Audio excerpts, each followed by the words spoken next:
everyone, welcome back to my channel and welcome to another episode of Pinterest Goals. So Pinterest Goals, if you haven't watched any of my previous videos, is basically where I go through my Pinterest pages of all the things that I've saved that I want to make, and then we're just going to attempt to make it as close to the original as we can. For this video, we are going to be making a pair of shoes because I don't know if you know. I don't know if I told you, but I've been making shoes now, and I have made 3 pairs of shoes so far.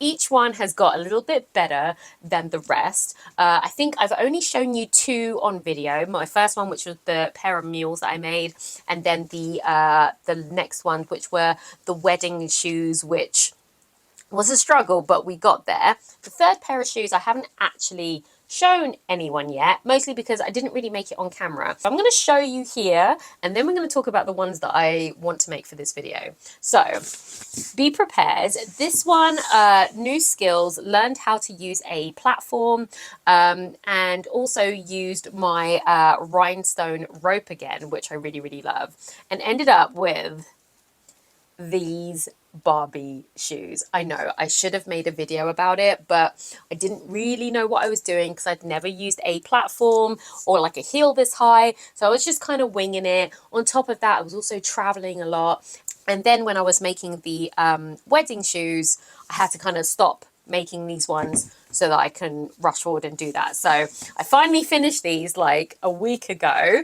I have not worn them outside. I have just worn them around my house.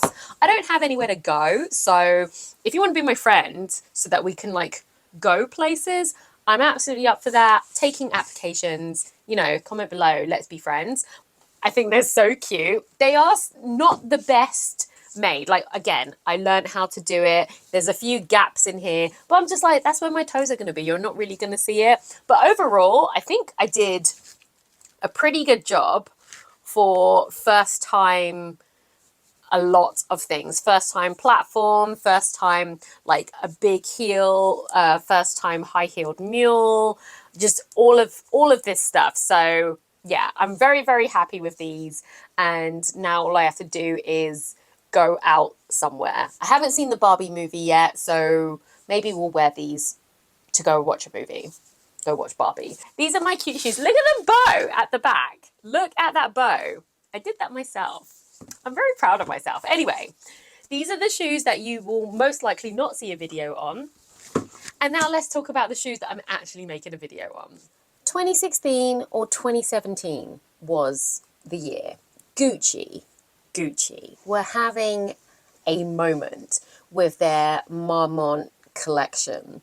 I bagged myself the literal bag, the Marmont bag, which is this baby here, which I've worn quite a lot over the years. It has done me well, still in very good condition. Love it. But they also came out with the Marmont shoe. Now the shoe came in many iterations. There was a mule, there was a boot, there was a sandal, and then there was a loafer. Now the loafer had me in a chokehold. I maybe tried that shoe on in about 4 different occasions in 4 different countries, because I picked this one up while we were in Dubai. We were very much in love with that shoe, and it came in so many different colors and prints that, yes, it had me in a real chokehold for like a year. But for some reason, I don't know, the time wasn't right. It's just like I bought other things instead. We had trips. I never got the shoe. And I've been regretting it ever since. Like, I've never really had real regrets over things that I didn't buy. But every time I see that shoe, or every time I look at my Pinterest, I'm like, yeah. Because even now, even 7 years later, I still love that shape. And I think if I had had those shoes, I would have worn them to death. I would have probably had to have bought 2 pairs because I would have worn them to death. We're going to try and make the Marmont loafer. That's what we're making. I'm very excited, and I really hope I can pull this off because there is no pattern for this. I'm just going to attempt to make it and see what happens. Wish me luck. Okay, so this is my shoemaking page where I basically just pin a bunch of shoes that I like the look of. I mean, have you seen these boots? Have you seen these boots? Anyway, I like the look of that I will attempt as my skills get better. These are the shoes that we're talking about. So these are the low version, very cute, gorgeous in the red. And if you look down here, there's also the tall version. As you can see, it comes in many, many iterations. These gold ones, gorgeous. These green suede ones, gorgeous. Like, look at these pink ones, very Barbie right now, gorgeous. These are the mule versions, which I just, again, think are gorgeous. Had them in this blue in the low version. That is the shoe that we're going for. So basically, after analyzing that shoe over and over again, it's not really a loafer pattern. It is a court shoe, but it's got loafer embellishments on top of it. So that makes it a lot easier for me because when you do the I Can Make Shoe course, you get a lot of free patterns with it. So this is a court shoe pattern, which will work perfectly with my mid-size last. So there's a high one and there is a low one. And I'm going to go for the mid-heel one because I've decided that this heel is the one that I'm going to use. And this is 7 centimeters. I did consider using larger one, which is, I think it's like 9 or 10 centimeters, but I want to be able to wear it quite often, so a little bit lower would be better for me. So that's going to look like that, and it's going to look great. And I have a pattern now that we can start as a base and build up on. The next thing that I need to figure out is how to make the fringe. Again, I've been doing a little bit of research. I think I know how, but we're going to test it out in paper first. For the embellishment, I'm not going to use like a Gucci thing. I'm not trying to exact replica it. I just love the shoe. I will take any other embellishment on it. And I have a few right here. First and the most standard option is this. This is the horse bit, which I think Gucci are currently using on their latest iteration of the loafer and the court shoe.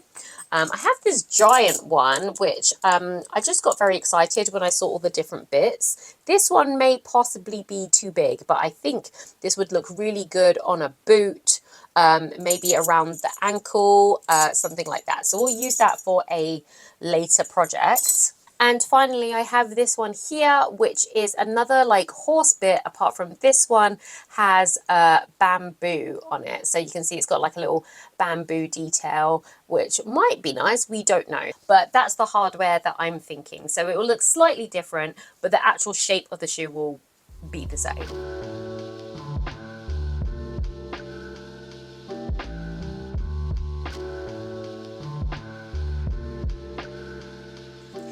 Okay, I've been doing lots and lots of different prototypes trying to get this to work. I think this is going to be a winner. So we've got what the shoe pattern is going to kind of be like. Let me put a heel under this. Like so.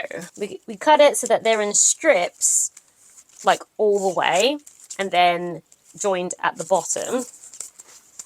Then we're going to tape this here across the front. This is going to be folded over, so we've got our little loops. And then obviously you'll have your little strappy bit that will go across the top of the bit that is joined together. The horse bit goes on top of that. And I think that's how we're going to do the shoe.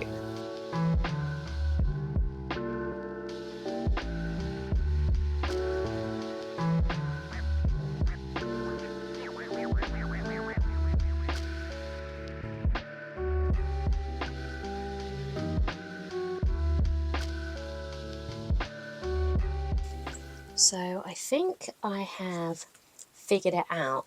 I cut it out in this, it's not really a scrap leather, but it's one that I'm probably not going to use for shoes. I think this is what the shoe is going to look like. But I think I did it. I think I did it. Before I go to bed, I want to show you the progress.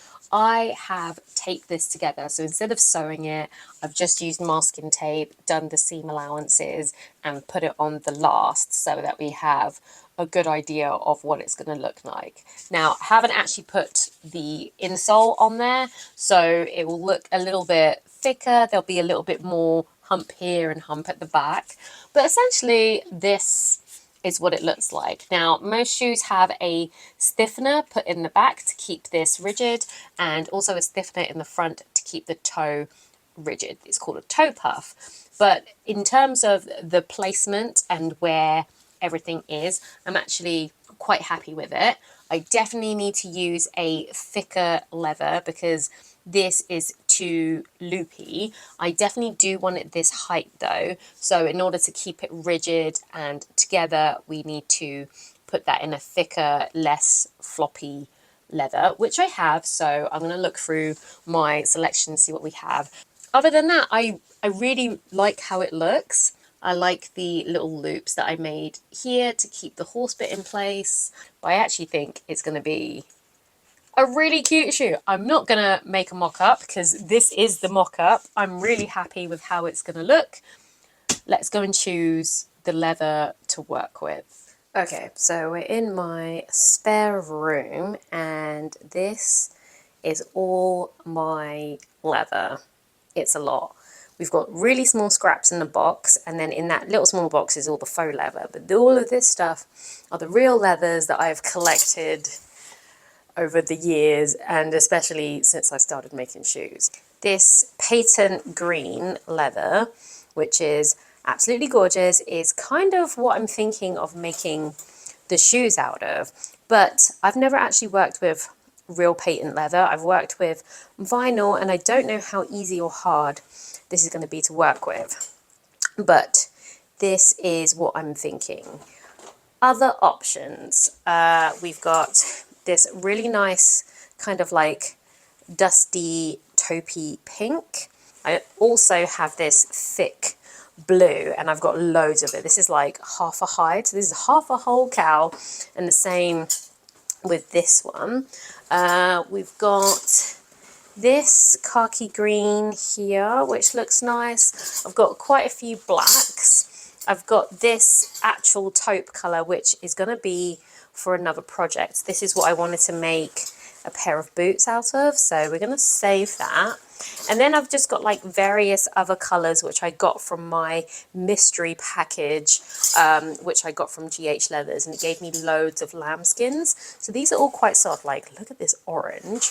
I've got a softer blue here, which is quite nice. This gold, and we've got like these kind of shiny looking pinks, some blacks and some greys. And then we've got this shearling, which I'm going to be using in a coat later on this year. Also on this side, I've got some other ones which I picked up on my travels. This is a patent croc leather, which I absolutely love, and I want to make a pair of like knee-high boots with this, so I'm saving that for that. And then for this, I want to make a pair of ankle boots with, which is another cowhide that has been embossed with this snakeskin. It is gorgeous. Can you imagine the boot from this? So these big ones are boot materials. I do also have another embossed, which I've had for a little while, which is matte. But I think with all the details are already on the shoe, having it in this like embossed croc print might be too much. So we're looking for a plain leather. So yeah. Also we've got like this nice brown here, but like, I don't know, maybe a fun color first? I have no idea. Okay, so after much deliberation, I even asked the folks over at Instagram. In fact, they're still deciding right now, but I thought, I'm not sure how these shoes are going to turn out. So let's go with the blue. It's a little bit thicker. I don't have any blue shoes currently, and there's a lot here. So if I make a mistake, I know I'd be able to cut out this pattern a couple times until I get it right. So yeah, with the other one, there's less leather, so if I make a mistake, there's less chances to be able to rectify it. So we're going to do that.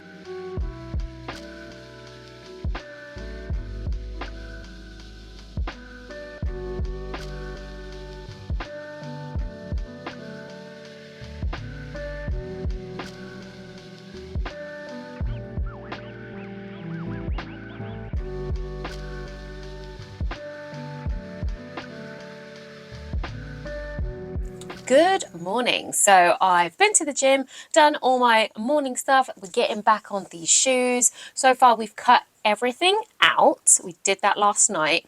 And also this morning I have just started putting together the pieces. So if you see here, I've made the little holes on the side, put the loops in, and attached the horse bit together. Okay, so I did try to burnish these. It doesn't look amazing, and I'll tell you why. It's really hard to slick it fast enough by hand. Now, I have a Dremel tool, but I do not have a burnishing attachment, and I don't want to use a sander. I need something that's going to slick it up. So I've ordered one, and it's coming tomorrow. So we will carry on with that tomorrow. Okay, so it's been like 2 days.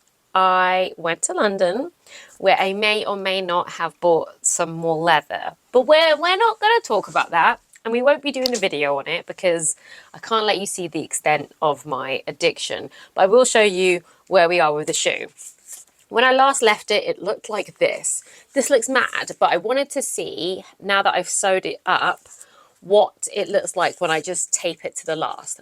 So I've covered the heels, which are basically ready to go. That's something you can just do at any time. And all I need to do now is pop the bottoms on. Ta-da! So it's been a couple of days. I've been doing little bits and bobs. I've basically recut the same thing 5 or 6 times. And when I say same thing, I mean these. First I cut this one, which I was like, too floppy, but great start. Then I decided with the second one to glue it to another piece and then cut it again. And it works. It works definitely for the stiffness that I was looking for, but it doesn't look great. It doesn't look great at all. Luckily, because I have so much of the fabric left, we could make mistakes. So then what I did is I glued 2 pieces of leather together, flattened it, made it really nice. Then I drew out the template with the paper pattern that we got, drew that on, and we cut it out with a scalpel, and we have this much nicer, much neater. I also recut these like 3 or 4 times because when I was cutting them, they weren't as crisp and round as I would like. So what I did is I stuck 2 pieces of leather together like I did with this. Then I also ordered on Amazon these leather cutting tools. This was the size that I wanted, and what I did is I stamped a perfect semicircle on one side and then the other side and joined the lines, and I was able to cut out these, which is perfect. It's perfect and it's straight. So in order to put the loops inside, instead of sandwiching them and having those lumps like they were on the other one, I used this little stamp. This gave me this size hole, which is uniform. It looks better. It looks professional. And I was able to just slide them through. So this is looking much better and much neater than the original one. The only thing I'm really worried about is that now that this is double thickness and this is double thickness, when I join them together, that's like quadruple thickness, and I don't think I'll be able to get that through my sewing machine. So I need to figure out how I'm going to do that.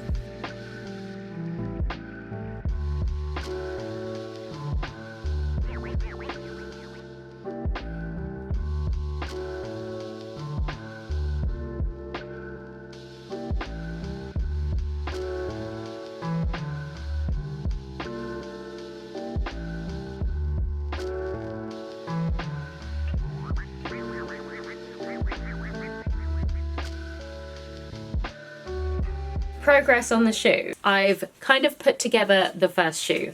I had to do another one of these because I tried to put it through the machine and it didn't work out.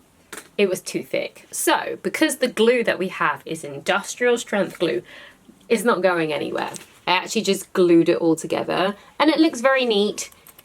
and it's not going anywhere. And I tried to put it through the machine, didn't work, so I had to use my pricker to make holes so that I could hand stitch the edge. That's what I'm going to do now. I'm going to stitch the other shoe, and then finally we can get the bottom onto it and it can start looking like a shoe. I'll see you when I'm finished with this.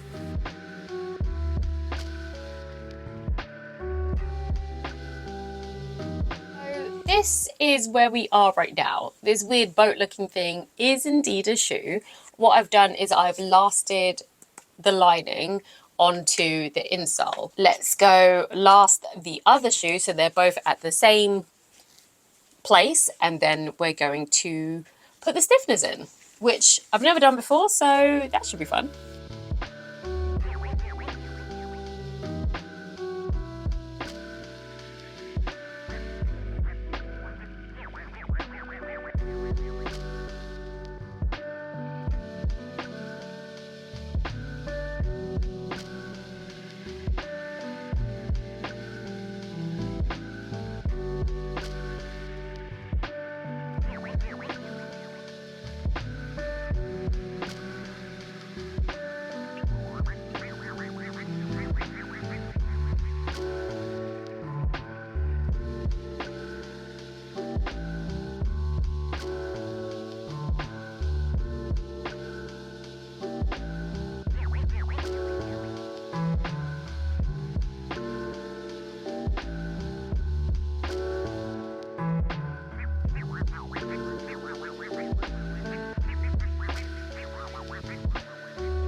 Ooh, gonna take it out and we're gonna put the heel on. Although I could put my foot in it right now just to see if it fits, because I don't even know if it fits. Hold on. Okay, it fits. Ah, okay, all right. Let's get the heel on and then we can stand in it and be very excited.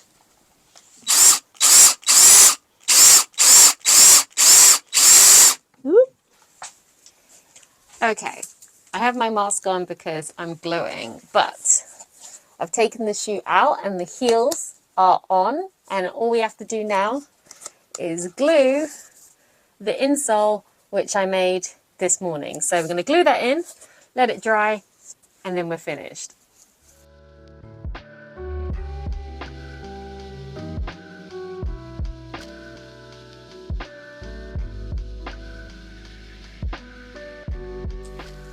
The shoes are finished.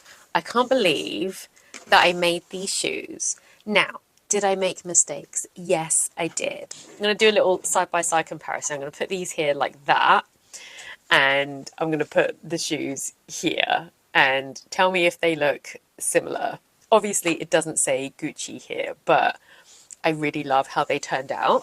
Lessons learned. What did we learn? First of all, we really need to pay attention to, when we're doing the lasting, how much we pull. Because if you can see, we've got quite the size difference between this heel and that heel. This one is like a centimetre shorter than that one. Do I still love them? Absolutely. So this is my 4th pair of shoes. I learned a whole bunch of new different skills, and honestly, I love them. I love them so much. I'm still going to wear them out. They still work. They're just slightly wonky, and I will absolutely be making another pair. I may have bought some more leather in some new fun colours, so I'm definitely going to go for a round 2 with this one. I've literally written down in my notes what I need to do better next time. So this is version number 1, but honestly, I think they're really, really cute. I suppose I better show you what they look like on my feet. So this is what they look like. Again, super cute. Super cute. And this is what I mean by the heel being, this one is a lot higher than this one, but they still fit. If I'm wearing a jean, do you even notice? Absolutely not. You just see this cute front and a heel at the back.